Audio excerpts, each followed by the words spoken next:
Well, hello and welcome back to A People's Historian. My name is Jason Kishinev. Each episode we'll read about 30 minutes of a history book. Right now we're reading chapter 19 from A People's History of the United States by Howard Zinn. We are right in the middle of the chapter. Probably not going to finish it tonight, but we're getting pretty close. So let's dig in, shall we? The most direct effect of the George Jackson murder was the rebellion at Attica prison in September 1971. A rebellion that came from long, deep grievances, but that was raised to a boiling point by the news about George Jackson.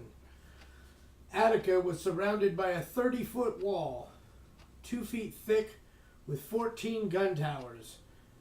54% of the inmates were black. 100% of the guards were white. Prisoners spent 14 to 16 hours a day in their cells. Their mail was read, their reading material restricted, their visits from families conducted through a mesh screen, their medical care disgraceful, excuse me, their parole system inequitable, racism everywhere. How perceptive the prison administration was about these conditions can be measured by the comment of the superintendent of Attica, Vincent Mancusi, when the uprising began. "Why are they destroying their home?" Most of the Attica prisoners were there as a result of plea bargaining. Of 32,000 felony indictments a year in New York State, 4,000 to 5,000 were tried. The rest, about 75%, were disposed of by deals made under duress called plea bargaining, described as follows in the report of the Joint Legislative Committee on Crime in New York. The final climactic act in the plea bargaining procedure is a charade which in itself has aspects of dishonesty which rival the original crime in many instances.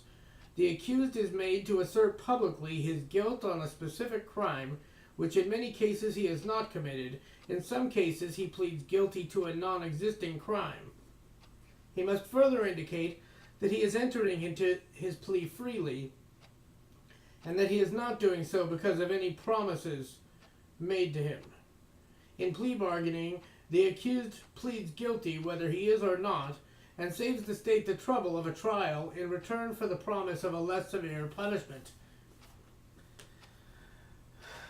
When Attica prisoners were up for parole, the average time of their hearing, including the reading of the file and the deliberation among the 3 members, was 5.9 minutes.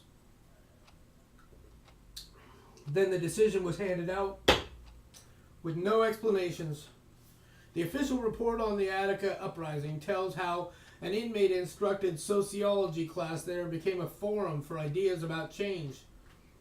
Then there was a series of organized protest efforts, and in July, an inmate manifesto setting forth a series of moderate demands, after which tensions at Attica had continued to mount, culminating in a day of protest over the killing of George Jackson at San Quentin, during which few inmates ate at lunch and dinner and many wore black armbands. On September 9, 1971, a series of conflicts between prisoners and guards ended with a group of inmates breaking through a gate with a defective weld and taking over one of the 4 prison yards with 40 guards as hostages. Then followed 5 days in which the prisoners set up a remarkable community in the yard. A group of citizen observers invited by the prisoners included New York Times columnist Tom Wicker, who wrote, "The racial harmony that prevailed among the prisoners, it was absolutely astonishing. That prison yard was the first place I have ever seen where there was no racism." One black prisoner later said, "I never thought whites could really get it on, but I can't tell you what the yard was like. I actually cried, it was so close. Everyone so together."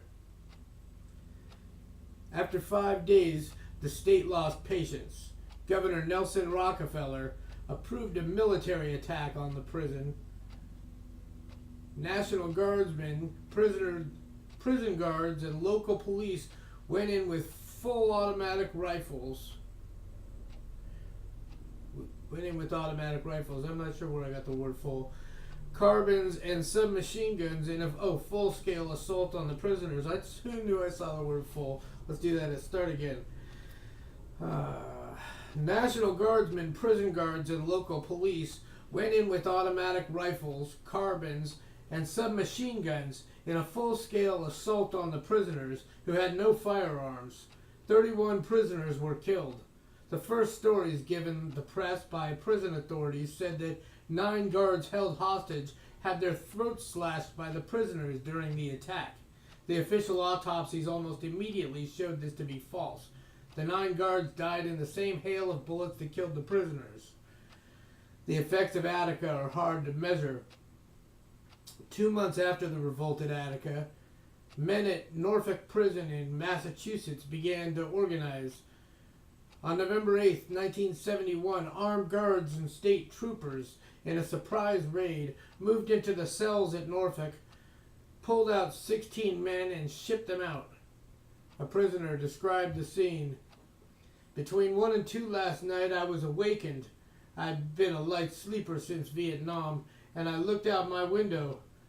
There were troopers and screws, lots, armed with sidearms and big clubs. They were going into dorms and taking people, all kinds of people.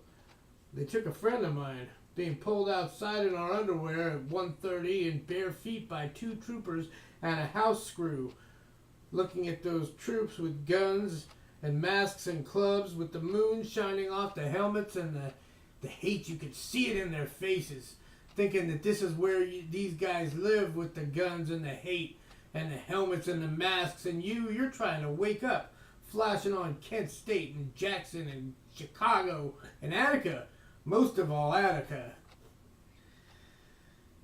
That same week at Concord Prison in Massachusetts, another raid. It was as if everywhere in the weeks and months after Attica, the authorities were taking preventative action to break up organizing efforts among the prisoners. Jerry Souza, a young leader of the prison reform movement at Concord, was taken away, dumped into Walpole in the middle of the night, and immediately put into 9 Block, the dreaded segregation unit. He had been there only a short time when he managed to get a report out to friends. The contents of this report tells much about what was happening before and after Attica to the thinking of prisoners. We are writing a somber report regarding the circumstances and events leading up to and surrounding the death of prisoner Joseph Chesnulovich, which occurred here an hour ago in 9 Block. Since Christmas Eve, vicious prison guards here in 9 Block have created a reign of terror directed toward us prisoners. 4 of us have been beaten, one who was prisoner Donald King. In an attempt to escape constant harassment and inhuman treatment, prisoner George Hayes ate razor blades, and prisoner Fred Ahern swallowed a needle. They both were rushed to Massachusetts General Hospital. This evening at 6 p.m., prison guards Baptist, Sainsbury, and Montega turned a fire extinguisher containing a chemical foam on Joe, then slammed the solid steel door, sealing him in his cell, and walked away, voicing threats of, "We'll get that punk."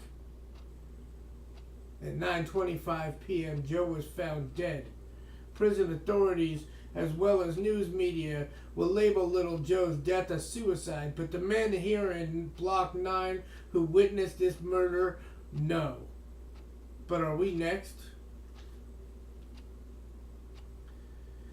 What was happening was the organization of prisoners, the caring of prisoners for one another, the attempt to take the hatred and anger of individual rebellion and turn it into collective effort for change. On the outside, something new was also happening. the development of prison support groups all over the country, the building of a body of literature about prisons. There were more studies of crime and punishment, a growing movement for the abolition of prisons on the grounds that they did not prevent crime or cure it, but expanded it. Alternatives were discussed. Community houses in the short run, except for the incorrigibly violent, guaranteed minimum economic security in the long run. The prisoners were thinking about issues beyond prison, victims other than themselves and their friends. In Walpole Prison, a statement asking for American withdrawal from Vietnam was circulated. It was signed by every single prisoner, an amazing organizing feat by a handful of inmates. One Thanksgiving Day there, most of the prisoners, not only in Walpole but in three other prisons, refused to eat the special holiday meal, saying they wanted to bring attention to the hungry all over the United States. Prisoners worked laboriously on lawsuits, and some victories were won in the courts. The publicity around Attica, the community of support, had its effect. Although the Attica rebels were indicted on heavy charges and faced double and triple life terms, the charges were finally dropped. But in general, the courts declared their unwillingness to enter the closed, controlled world of the prison, and so the prisoners remained as they had been so long, on their own. Even where an occasional victory came in the courts, it turned out, on close reading, to leave things not much different. In 1973, Procunier versus Martinez, the U.S. Supreme Court declared unconstitutional certain male censorship regulations of the California Department of Corrections.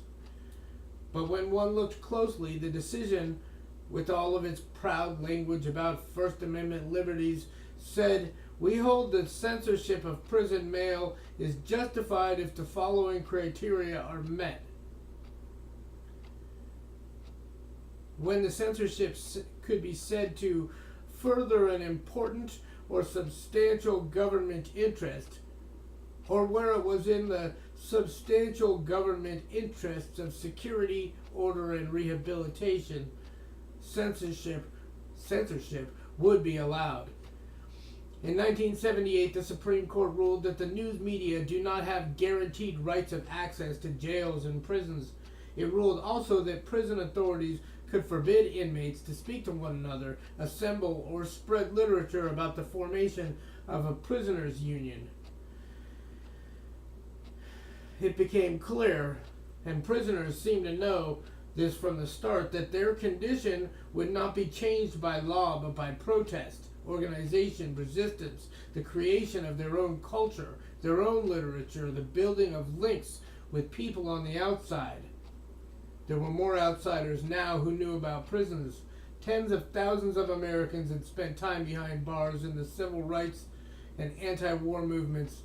They had learned about the prison system and could hardly forget their experiences. There was a basis now for breaking through the long isolation of the prisoners from the community and finding support there. In the mid-70s, this was beginning to happen. It was a time of upsurge. Women, guarded in their very homes, rebelled. Prisoners put out of sight and behind bars rebelled. The greatest surprise was still to come. It was thought that the Indians, once the only occupants of the continent, then pushed back and annihilated by the white invaders, would not be heard from again. In the last days of the year 1890, shortly after Christmas, the last massacre of Indians took place at Pine Ridge, South Dakota, near Wounded Knee Creek. Sitting Bull, the great Sioux leader, had just been assassinated by Indian police in the pay of the United States, and the remaining Sioux sought refuge at Pine Ridge.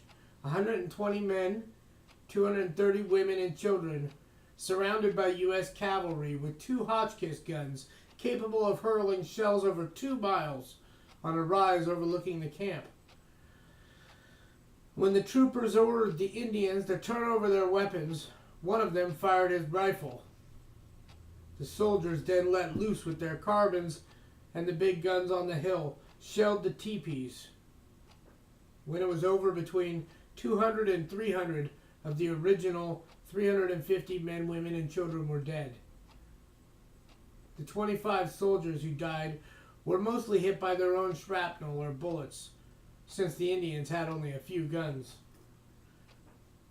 The Indian tribes, attacked, subdued, starved out, had been divided up by putting them on reservations where they lived in poverty. In 1887, an allotment act tried to break up the reservations into small plots of land owned by individual Indians to turn them into American-type small farmers. But much of this land was taken by white speculators, and the reservations remained. Then, during the New Deal, with the friend of the Indians, John Collier, in charge of the Bureau of Indian Affairs, there was an attempt to restore tribal life. But in the decades that followed, no fundamental change took place. Many Indians stayed on the impoverished reservations. The younger ones often left. An Indian anthropologist said, "An Indian reservation is the most complete colonial system in the world that I know about." For a time, the disappearance or amalgamation of the Indians seemed inevitable. Only 300,000 were left at the turn of the century, from the original million or more in the area of the United States. But then the population began to grow again, as if a plant left to die refused to do so, began to flourish. By 1960, there were 800,000 Indians, half on reservations, half in towns all over the country. The autobiographies of Indians show their refusal to be absorbed by the white man's culture. One wrote, "Oh yes, I went to the white man's schools. I learned to read from school books, newspapers, and the Bible, but in time I found that these were not enough. Civilized people depend too much on man-made printed pages. I turned to the Great Spirit's book, which is the whole of his creation." A Hopi Indian named Sun Chief said, "I had learned many English words and could recite part of the 10 Commandments. I knew how to sleep on a bed, pray to Jesus, comb my hair, eat with a knife and a fork, and use a toilet. I had also learned that a person thinks with his head instead of his heart." Chief Luther Standing Bear, in his 1933 autobiography, From the Land of the Spotted Eagle, wrote, "True, the white man brought great change, but the varied fruits of his civilization, though highly colored and inviting, are sickening and deadening. And if it be the part of civilization to maim, rob, and thwart, then what is progress? I am going to venture that the man who sat on the ground in his teepee meditating on life and its meaning, accepting the kinship of all creatures, and acknowledging unity with the universe of things, was infusing into his being the true essence of civilization." As the civil rights and anti-war movements developed in the 1960s, Indians were already gathering their energy for resistance, thinking about how to change their situation, beginning to organize. In 1961, 500 tribal and urban Indian leaders met in Chicago. Out of this came another gathering of university-educated young Indians who formed the National Indian Youth Council. Mel Thom, a Paiute Indian, their first president, wrote, "There is increased activity over the Indian side. There are disagreements, laughing, singing, outbursts of anger, and occasionally some planning. Indians are gaining confidence and courage that their cause is right. The struggle goes on. Indians are gathering together to deliberate their destiny." Around this time, Indians began to approach the United States government on an embarrassing topic: treaties In his widely read 1969 book, Custer Died for Your Sins, Vine Deloria Jr. noted that President Lyndon Johnson talked about America's commitments, and President Nixon talked about Russia's failure to respect treaties. He said Indian people laugh themselves sick when they hear these statements. The United States government had signed more than 400 treaties with Indians and violated every single one. For instance, back in George Washington's administration, a treaty was signed with the Iroquois of New York. The United States acknowledged all the land within the aforementioned boundaries to be the property of the Seneca Nation. But in the early 60s, under President Kennedy, the United States ignored the treaty and built a dam on this land, flooding most of the Seneca Reservation.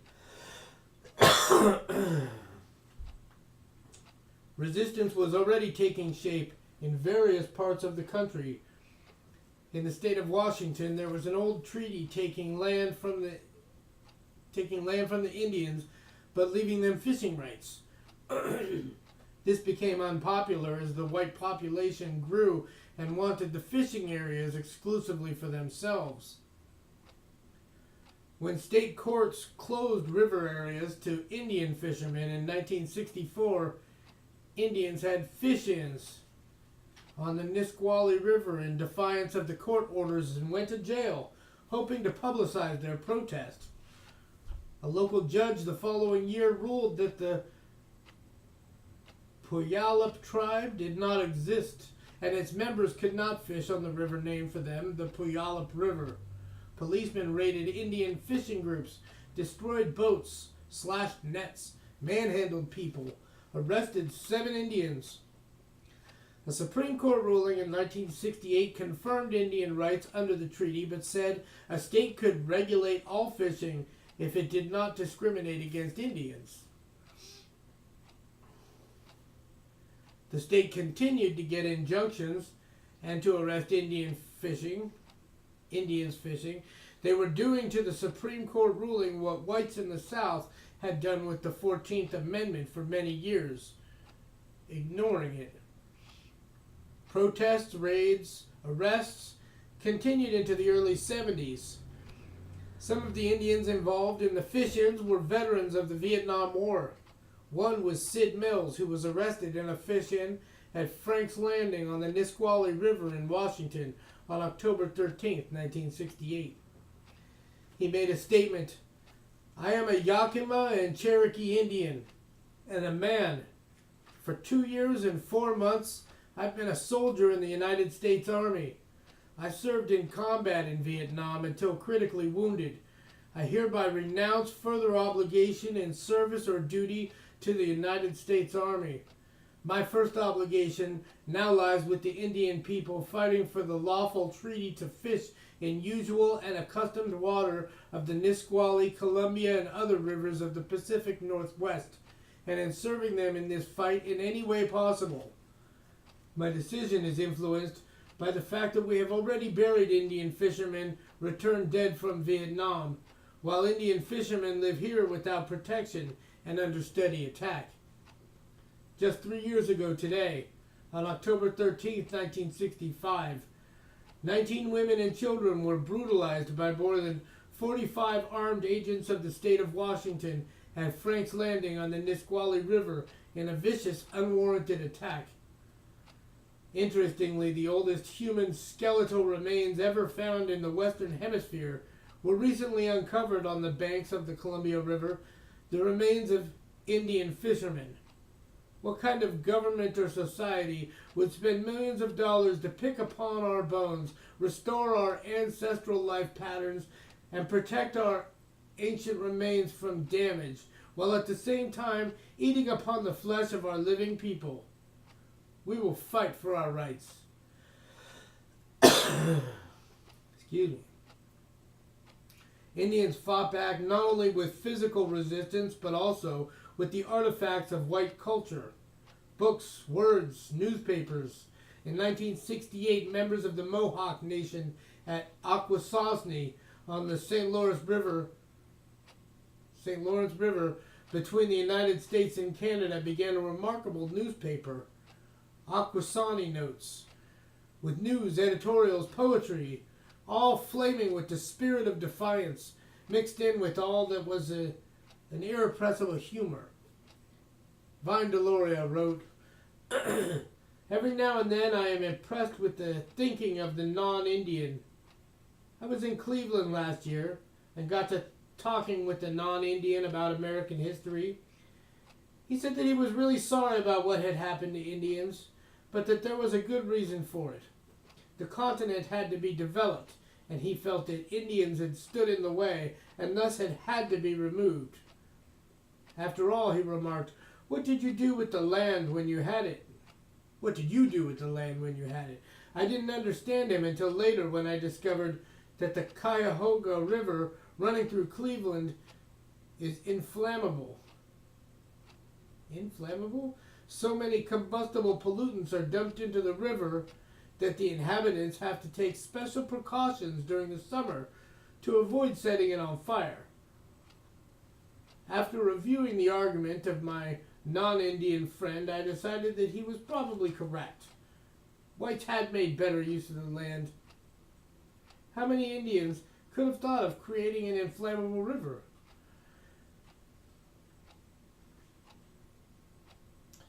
In 1969, November 9th, there took place a dramatic event which focused attention on Indian grievances as nothing else had.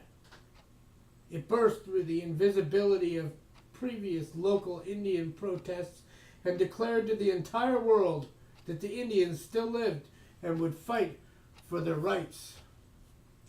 On that day, before dawn, 78 Indians landed on Alcatraz Island in San Francisco Bay and occupied the island. Alcatraz was an abandoned federal prison, a hated and terrible place nicknamed the Rock. In 1964, some young Indians had occupied it to establish an Indian university, but they were driven off and there was no publicity. This time it was different. The group was led by Richard Oakes, a Mohawk who directed Indian studies at San Francisco State College, and Grace Thorpe, a Sac and Fox Indian, daughter of Jim Thorpe, the famous Indian college football star and Olympic runner, jumper, hurdler. More Indians landed, and by the end of November, nearly 600 of them, representing more than 50 tribes, were living on Alcatraz. They called themselves Indians of all tribes and issued a proclamation, "We hold the Rock." In it they offered to buy Alcatraz in glass beads and red cloth, the price paid Indians for Manhattan Island over 300 years earlier. They said, "We feel that this so-called Alcatraz Island is more than suitable for an Indian reservation as determined by the white man's own standards. By this we mean that this place resembles most Indian reservations in that 1. It is isolated from modern facilities and without adequate means of transportation. 2. It has no fresh running water. 3. It has inadequate sanitation facilities. 4. There are no oil or mineral rights. 5. There is no industry, and so unemployment is very great. 6. There are no healthcare facilities. 7. The soil is rocky and non-productive, and the land does not support game. 8. There are no educational facilities.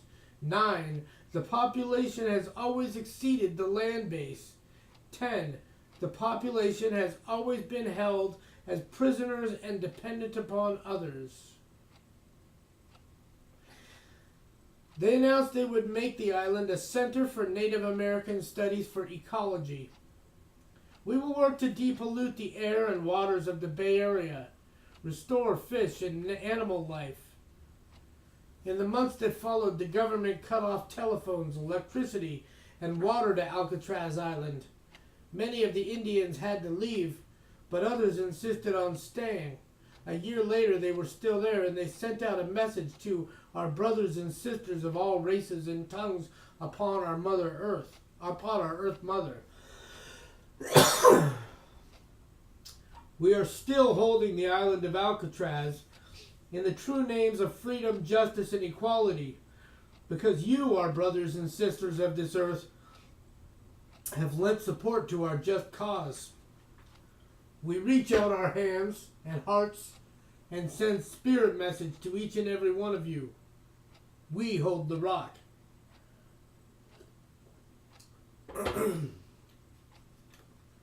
We have learned that violence breeds only more violence, and we therefore have carried on our occupation of Alcatraz in a peaceful manner, hoping that the government of these United States will also act accordingly. We are a proud people. We are Indians. We have observed and rejected much of what so-called civilization offers. We are Indians. We will preserve our traditions and ways of life by educating our own children. We are Indians. We will join hands in a unity never before put into practice. We are Indians. Our Earth Mother awaits. We are Indians of all tribes. We hold the rock. 6 months later, federal forces invaded the island and physically removed the Indians living there. It had been thought that the Navajo Indians would not be heard from again. In the mid-1800s, United States troops under Kit Carson burned Navajo villages, destroyed their crops and orchards, forced them from their lands. But in the Black Mesa of New Mexico, they never surrendered. In the late 1960s, the Peabody Coal Company began strip mining on their land, a ruthless excavation of the topsoil. The company pointed to a contract signed with some Navajos. It was reminiscent of the treaties signed with some Indians in the past that took away all Indian land. 150 Navajos met in the spring of 1969 to declare that the strip mining would pollute the water and the air, destroy the grazing land for livestock, use up their scarce water resources. A young woman pointed to a public relations pamphlet put out by the Peabody Coal Company showing fishing lakes, grassland, trees, and said, "We're not going to have anything like those you see in the pictures. What is the future going to be like for our children, our children's children?" An elderly Navajo woman, one of the organizers of the meeting, said, "Peabody's monsters are digging up the heart of our Mother Earth, our sacred mountain, and we also feel the pains. I have lived here for years and I'm not about to move." The Hopi Indians were also affected by the Peabody operations. They wrote to President Nixon in protest. "Today the sacred lands where the Hopi live are being desecrated by men who seek coal and water from our soil that they may create more power for the white man's cities. The Great Spirit said not to allow this to happen. The Great Spirit said not to take from the earth, not to destroy living things. It is said by the Great Spirit that if a gourd of ashes is dropped upon the earth, that many men will die and that the end of this way of life is near at hand. We interpret this as the dropping of atomic bombs on Hiroshima and Nagasaki. We do not want to see this happen to any place or any nation again, but instead we should turn all this energy for peaceful uses, not for war." And let's wrap it up there, because this kind of just goes on, and we got to keep this to about a half an hour. About half an hour. So, hope you enjoyed the reading. Thank you for joining me ever so much. And hit that like button, the subscribe button, notification bell, and we'll see you next time. Thank you.